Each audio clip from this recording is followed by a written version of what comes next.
All right, big news. My boy Eric Brooks at HP Tuners just hooked me up.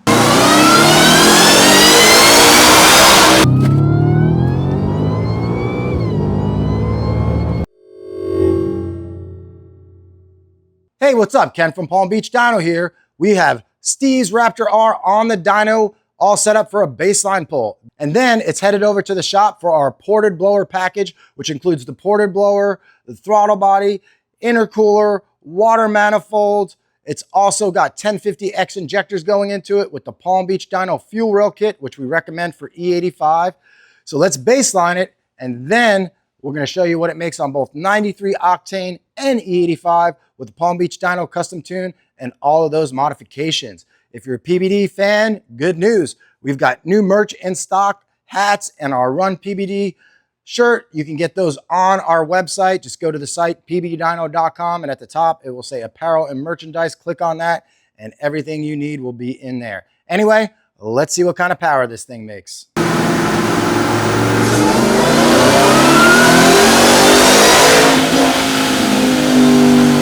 All right, here's the baseline. Or is it? Now, this was the very first pull. And don't forget, it's on the dyno, everything's cooled off. So this isn't really a good, accurate one to use. So what I did was 3 pulls. And it's very interesting as to what happened. So when you're comparing dyno numbers, again, you want to do a baseline, but how accurate is the baseline? So I did 3. 559, 556. So it actually picked torque up, lost horsepower, and then the last pull was the lowest of all, 541 and 509. So when you're comparing dyno numbers online, sometimes I'll hear like, oh, this guy made 10 more horsepower. It just kind of really depends on the baseline. Right here, we lost 18 horsepower just by doing 3 pulls in a row. So you have to understand that although these dyno numbers are very helpful, looking at, 5 or 10 horsepower differences between pulls, probably not a big deal. Now, if you're going to try to evaluate a part that's only worth 5 or 10 horsepower, if you do 3 pulls before and 3 pulls after, you can usually figure out what's going on. Anyway, the truck is headed over to the shop to get all the mods done. I did want to talk about some packages that we're getting ready to release. In this case, Steve's is the precursor to the PBD 1100R. Now, what does that 1100 mean? Well, when I rate my packages, we have to use engine horsepower because we're competing with other large shops that do this sort of work, although a lot of them are just putting a Whipple on with the Whipple tune. They don't even have a tuner on staff yet. They're releasing their whatever 1000 package, right? They don't make 1000 horsepower at the crank. But if I were to release something called a 1000 horsepower package, people are going to compare it to that.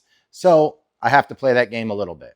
So our new package for the stock blower is called the PBD 1100, and that could theoretically make up to 1100 wheel, but it's definitely going to make 1100 to the crank. Now, to make 1100 to the wheel, it would probably have to be a hub dyno and super cool weather. So the number is engine horsepower, but depending on how it's configured, you can get very close to that at the wheel. And on top of that, it's the same basic package that we do on our GT500 that does make 1100 wheel because it's in a car and it has, a stiff sidewall tire. All those things make a big difference when you're dynoing on a dyno like this. On a hub dyno, you're going to see different results. Anyway, what we're going to wind up with Steve's truck here is the PBD 1100, except it's not going to have the billet lid. It doesn't have the Cook's long tubes. It's missing a few things, so this will be a good preview as to what's to come. Anyway, let's get the work done and back on the dyno. We've got the PBD tune loaded. Of course, we've already done this similar combination on Leo's truck, which is in a previous video. Every truck is a little different, so we'll see what we get and make changes if needed.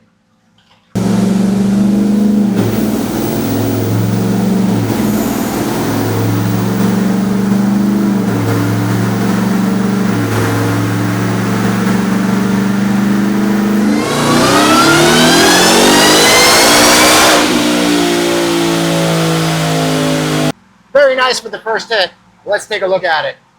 All right, I went ahead and decided to use the middle number for the baseline since the third pull was very low.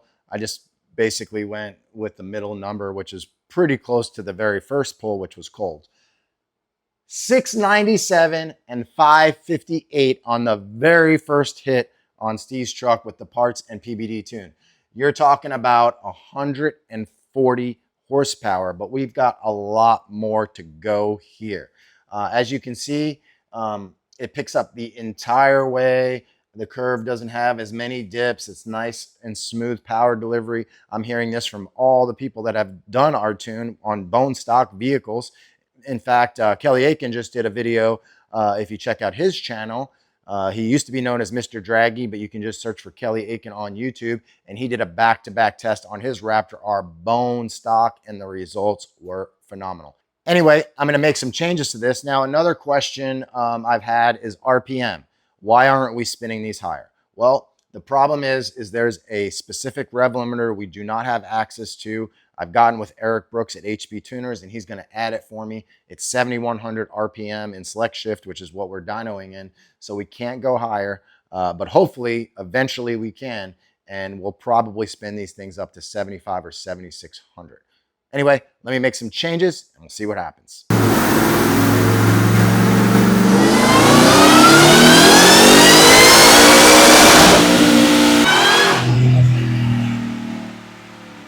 All right, over 700. I'm happy with that, but at the higher RPM, we're not exactly where we need to be. Let's take a look at it. All right, broke 700, 713, 569. Now, again, this is still headed to the moon, but the truck shifts on the dyno and select shift because of the 7,100 RPM rev limiter. I believe we can still shift these higher on the street, but until I can tune it higher, there's not a huge benefit there. All right, next up, I'm gonna make a few more changes. I think we're really, really close. I mean, I'm being super anal. Obviously, if you look at the stock pull, it's like that. There's a little dip right here. I'm gonna clean this up, but I'm really looking forward to moving on to E85, but let's see how much we can make on 93 first. All right, big news. My boy Eric Brooks at HP Tuners just hooked me up. We've had a 7,100 RPM rev limiter in select shift mode, so we can't dyno higher than that. So it's hard for us to get the tune right. So I've got that fixed right now, and we're gonna rev it up a lot higher than 7,100.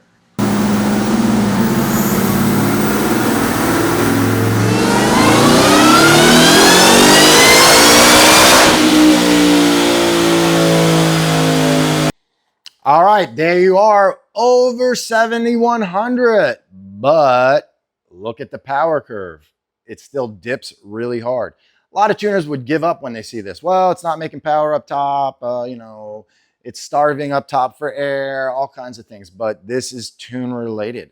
And this is why we can't just raise your RPM without really getting good logs at high RPM, because in this case, the truck is very rich because they never intended the truck to run at this high RPM. So I assume their fuel map was not very important for them to be accurate up top, or their algorithm they use to spit out their fuel maps is wrong up there. Who knows? But it's very rich up here. So, but the good news is we can rev it much higher now. So this is going to make a big difference, not only in the power curve, if we can get it to keep going up, which we will, but also on the street. Like I said, GT 500s, we're shifting north of 8,000. So for this to be at 7,100 up until this point has been a big disadvantage, but no longer. We've got it worked out. So now what I'm going to do is make a bunch of changes. I'm not sure I'm going to show you every pass because speed density tuning and tuning like this takes a long time. But I think once we clean this up, it's going to do exactly what we want. I think I see what's going on in the log. It's just rich because obviously these trucks are not shifting that high stock, so the stock fuel map is not very good at the higher RPM, but hopefully this one fixes it.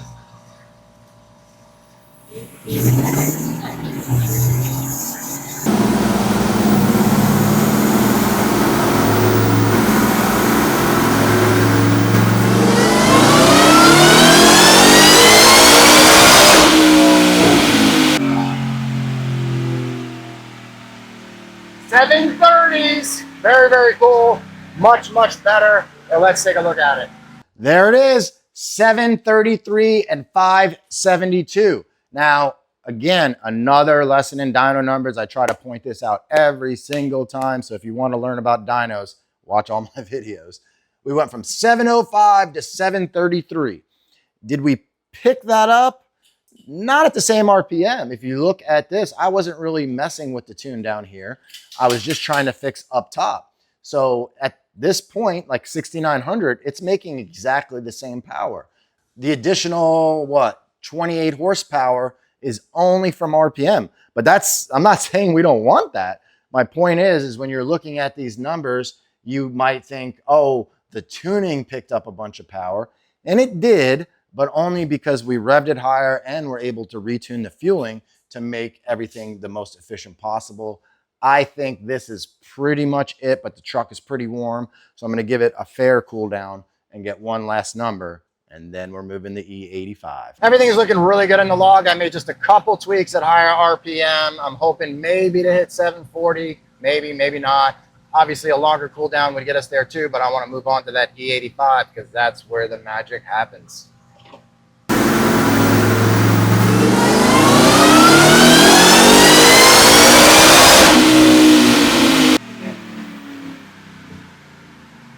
$737, not quite there, but something just happened before this pull that I want to show you guys. It's a great learning moment for reading a dyno graph and different gearing. So let's look at it. There it is, new high score on 93 octane, 737, 579. The cool down didn't really affect things much throughout the mid-range, which is good news. That means it's a very consistent tune. It picked up just that little bit up top here. That will definitely help. But another dyno teaching moment. I accidentally did a pull in fourth gear and had some very interesting results. Look at that, 754.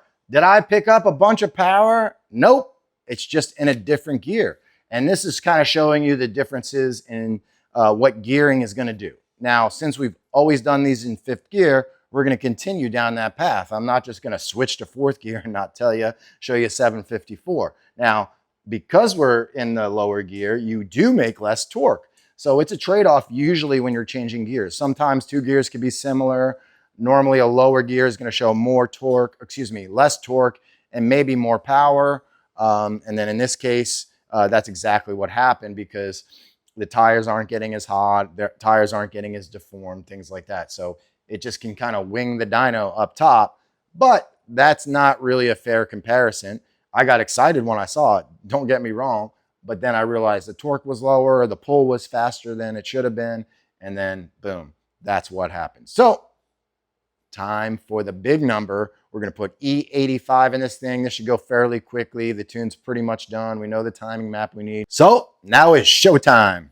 E85 tune is all loaded up. I have a feeling this is going to be a one and done pull. I already have all the fueling dialed in on the 93 tune. I know exactly the timing curve I want. So, we spend most of our time dialing in the vehicle on 93, and then E85 for us, especially on a vehicle that we've already tuned, is a very simple change for us.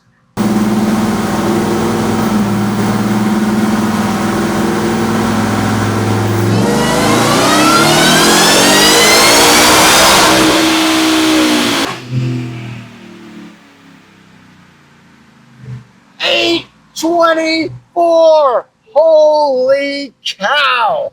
Let's go over this graph. Man, it looks incredible. Man, I am so pumped. 824, 639.